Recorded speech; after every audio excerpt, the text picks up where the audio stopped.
Roland Garros begins this weekend, the 130th edition of the French Open, and the favourites are going in. The Iceman and the Tiger. The Iceman is the world's men's number one, Jannik Sinner, who lost in an epic final last year against Carlos Alcaraz. The Tiger is Aryna Sabalenka, world number one women's player through, well, there'll be many eyes, though, at the same time, looking at two others, the so-called Queen of the Clay, Iga Swiatek, the defending champion, and 22-year-old Coco Gauff. And I'll be speaking next to the renowned tennis coach Patrick Mouratoglou, who's first started working with Coco Gauff when she was 10 years old. She trained in the Mouratoglou Academy from 11, and Patrick coached her on and off till 2023. He's also famous for his professional partnership, long-time coaching of Serena Williams, who many agree is the GOAT, the greatest of all time in the modern era. 23 Grand Slam titles. Welcome to France 24, Patrick. It's great to have you with us. Let me take you back. 2015, Roland Garros. Not many people know this. The winner, Serena Williams, the first day of the French Open, she had a 40-degree fever. Take us back. This is a big memory for you. Yes, because for me, she achieved the unachievable during that tournament, and I always thought that champions were extremely different from normal people, that they were able to make things that were theoretically impossible, and she proved it during that edition.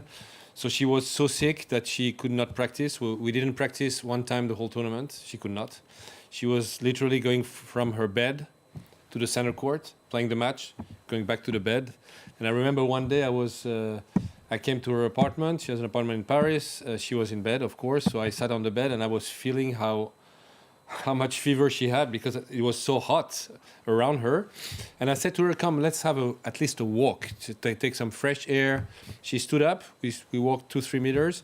And then she said, sorry, I can't. I have to go back to bed. So just to tell you, even walking was too much. But she was playing the matches, and I don't know how. I mean, I know how, because of her incredible competitiveness and refusal to lose and all those things that make champions very special. She made it.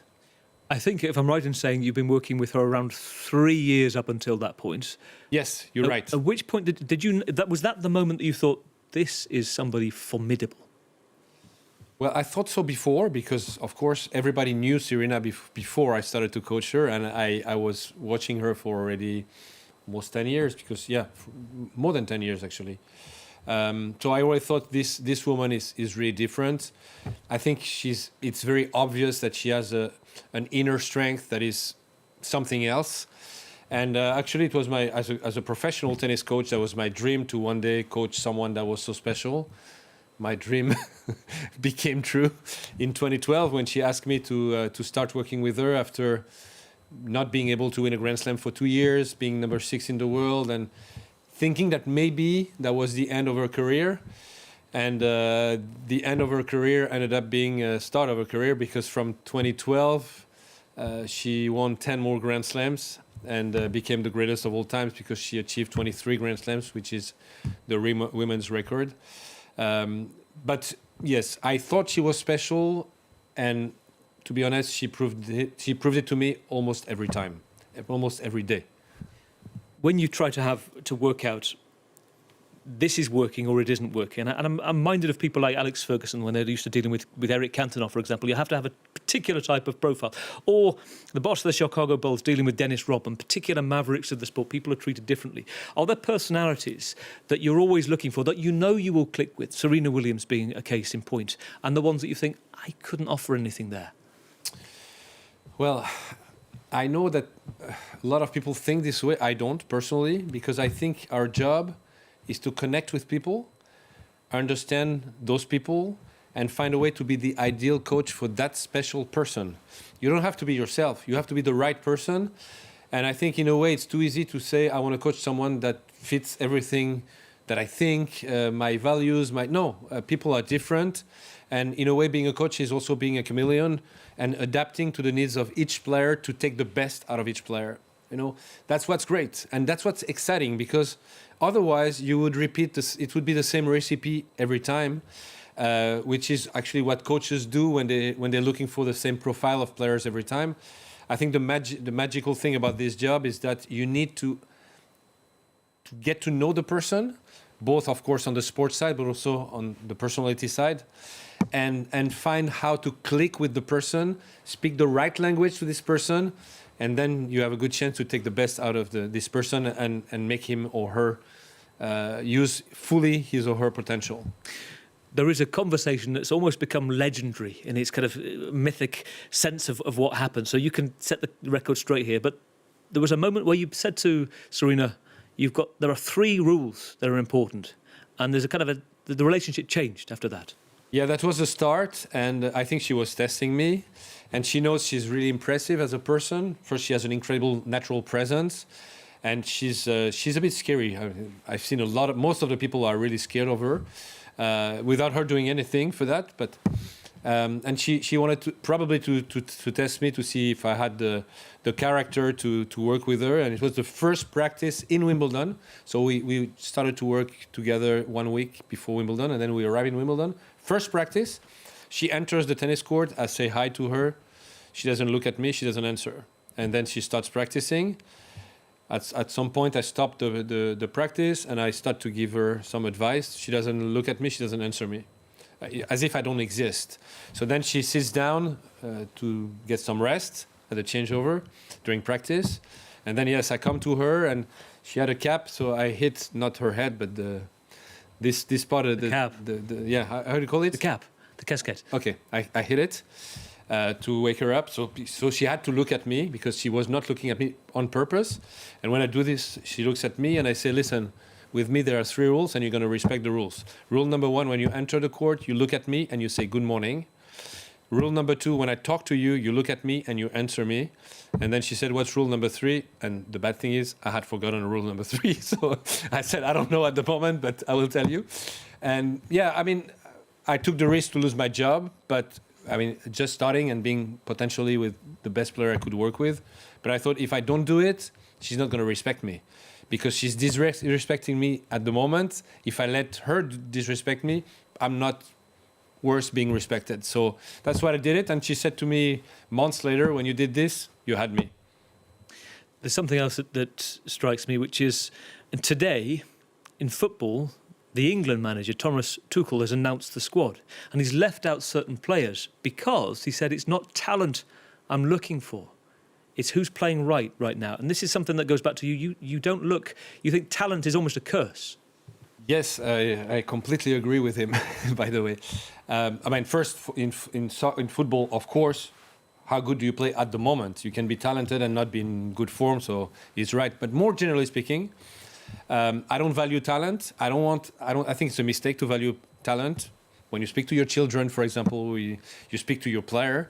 I think it's way better to highlight the effort, the competitiveness, all the qualities that you expect from someone who's potentially can become a champion in what he's doing.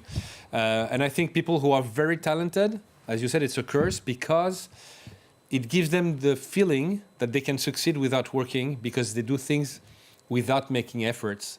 So it's, in a way, it's hurting them back. And I worked with a lot of talented players, and I've seen that a lot.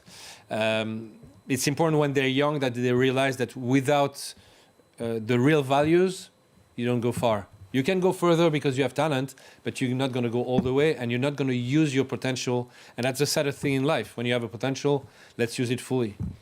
And then how have you balanced over the years having that one centerpiece star, and let's say between on and off Coco Gauff at the same time as Serena and other big stars that you've named, you look at the huge list, that egos come in, that one says you're giving the other person the same advice, or conversely you're giving more time to that person. How do you balance that as a coach?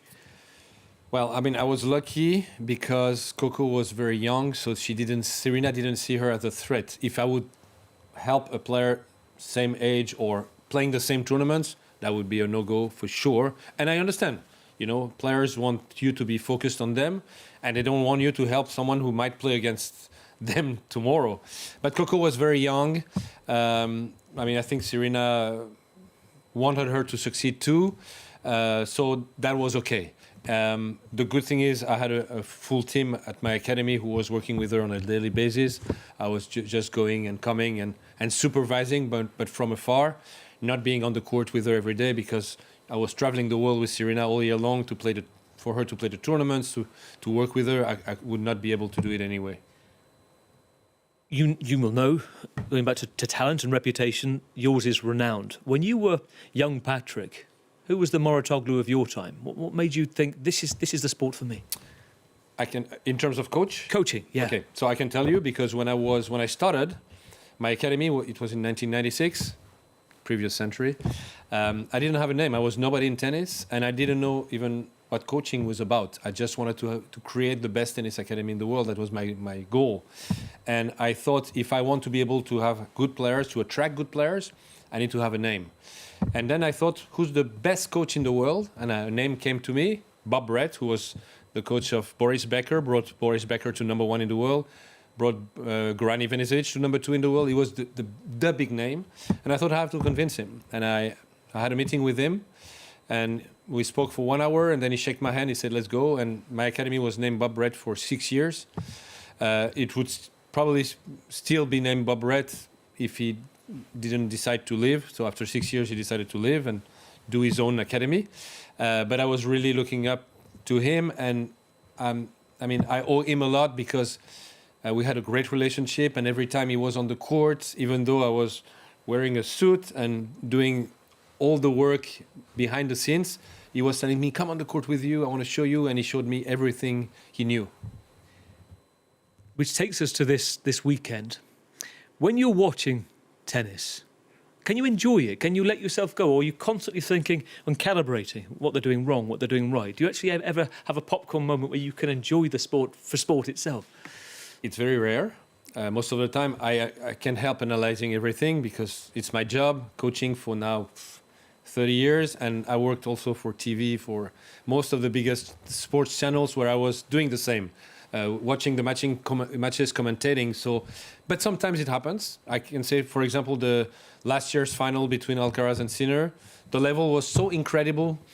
There was almost nothing to say except admiration for everything they did during that match. I think it's one of the greatest match of all time, honestly. The best final of Roland Garros for sure in the history. So it happens sometimes, but not very often. But analyzing everything, I enjoy a lot. So I'm enjoying in a different way. I've really enjoyed talking to you tonight. The headlines are encroaching, but it's been a pleasure. Patrick, thank you. Thank you very much. Patrick Mouratoglou, renowned coach with an insight into the industry. Stay with us. We'll be back in just a moment.